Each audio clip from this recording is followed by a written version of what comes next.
And hello again, arcade gamers, and welcome to another quick pickups video. And it's Holy Grail time. The Sega Deluxe Afterburner 2 arrived just over a week ago.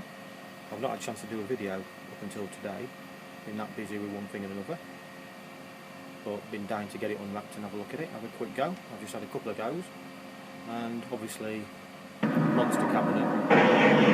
I mean, I say it's a Grail cabinet, but to be honest, it's one I never thought I'd actually end up by owning because of the size. It's very, very big, about 6 foot tall. So, you know, very, very happy. But first up, I wanted to say a couple of things. Firstly, apologies if I've been slow at getting round to watching videos, commenting, etc. I've just been really, really busy at work, which has kept me from YouTube a bit. I'm slowly catching up now. Got an easy week this week, but then in another week or so I'll be busy again, probably till the end of September. So if I'm a bit slow, you know, I'm still there, I'm still watching, but apologies. And second thing I wanted to mention is well done to Stu, Tooty UK, or Lord Tooty as I'm going to call him this month. Now he's got a title. He landed the accolade YouTuber of the month, so obviously well deserved. I'm sure everybody knows Stuart, pillar of the community, and off the back of that, he's quite unbelievable really, but he's gone and nominated me as YouTuber of the month, which is quite ridiculous, but there we go. Obviously thank you very much, and thanks to those who's voted for me, which I thought I might win the accolade of the person who gets no votes, but no, that's not happened. So thanks a lot to everybody, and good luck to everybody else who's in it. Obviously I'm against fellow arcade fanatic shooter fan Craig, Minx 36, so got some stiff competition, and a couple of people I'm not actually subscribed to, which I will be subscribing, catch up with their videos, and Soft Attacker as well, who I do watch. Well, that's quite a good thing about the YouTuber of the month. Brings people's channels to your attention who's probably been around for a long time, but you know, you just tend to watch the same people's videos. You don't always, you know, check out new channels, so it's quite a good idea. And picked up me a few subscribers as well, so yeah, thanks a lot for all the new subscribers who've been hitting the old button. So anyway, on with the pickup. So as you can see, absolute monster of a cabinet, about 6 foot high, on some pretty decent casters, heavy duty casters down there. The previous owner put them on, but yeah, as you can see, a real beast of a cabinet from Sega. Will be the worst damages there where people get in and out. Going to get some of those marker pens, do a bit of touching up on some of the cabinets, a little bit of painting on there. Doesn't worry me the odd battle scar. I mean, these cabinets are old. I mean, I've not even cleaned it yet, so some of those marks on there will probably come off actually with a magic eraser, so I expect it to look pretty decent when I've finished. But yeah, absolutely unbelievable. I bought this one. This was, I mean, I call it a Grail cabinet, but like I said, I don't think it's one that I'd really ever imagine owning, just because of the size.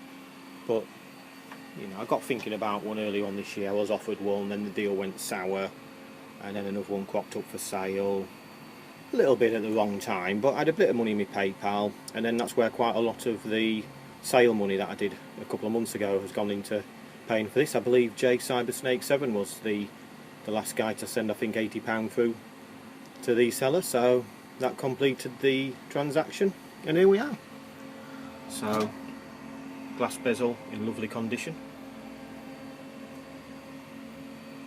really, really nice condition. That warning lights on the top there, the right one works, the left one doesn't. Actually, when the guy did the video, the actual previous seller, none of the lights worked. I just said, do you reckon you can find me a bulb for one side, and he's done that, so at least one works. Monitor's in fantastic condition. Got your throttle there, high and low. Your big gun, flight stick, with your fire button and your cannon button. Headphone jack, I believe, down there, isn't there? Somewhere around there. Yeah, down there, headphone jack. What else have we got to show you? Seat comes with its original cloth. A little bit of cleaning to do down there. Looks like somebody's wet themselves, but nothing I can't sort. Again, a few scrapes and scratches. They really don't bother me, as I know I keep saying 1,000 times. If you're into this sort of hobby, you've got to expect the odd problem here and there, you know, little mark scratches. Just one of those things. And this side, pretty much the same as the other side. Big uprights hold the cockpit on. Some nice artwork. And nice artwork on the front as well. Now obviously I'm going to attempt a good old one-handed gameplay. It's going to go pear-shaped, but before I do that, another little pickup. Guy on the forums actually, Striker, picked up Ultra Street Fighter 4. I'd completely forgotten it was coming out, so I don't really tend to go in computer shops anymore now. And it's more or less a budget price. I paid £14, so that was brand new. So I think it must be £15 to £20 retail, so worth picking up. Not entirely sure what the differences are. I've only just picked it up actually, I've not played it yet. I think it says it's got quite a lot of character, costumes, etc. Hoping for some new levels and what have you. But yeah, worth picking up as a budget release for the PlayStation 3 or Xbox 360. Alright, so let's jump in to the old cockpit. Oh, here. Slightly harder to squeeze in from when I last had a go on one. Other than today, I think probably the last time I played would be, must be late 80s really, I suppose. It's not a cabinet I'd make a beeline for. It's probably 50p or £1 to play. I probably played the upright more times, but real experience this one. Right. Pop the credits on. Press the start button. Get ready. Try and get the screen in. Ooh. Have to leave the throttle as normal.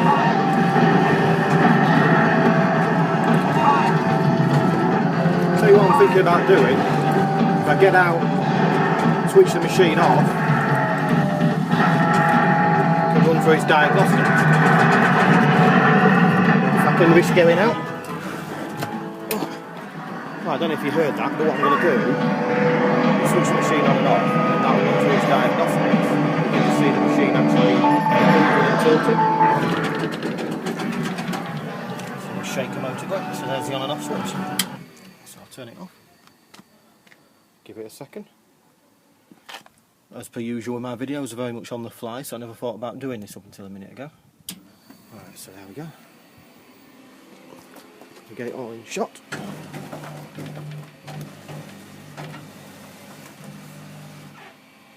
So as you can see, it's got quite a tilt on it, and the old seat moves left and right. But yeah, absolute dream to own this cabinet. Now just got to find somewhere to put it. Actually struggling with the units big time at the moment. I found somewhere pretty local who's does some nice units. At the moment, he's not got any to let. He's got one person who he's evicting who hasn't been paying his rent, and then he's got another guy who may be willing to cut one in half and share, but at the moment he has none, so I may have to go down the old container route. He does also renting of containers, so if I transport all the cabinets there, at least they're on site ready for when he gets a unit spare. So things are looking up, but they're not perfect at the moment. But yeah, we're getting there slowly. So thanks a lot for watching everybody. See you all again soon.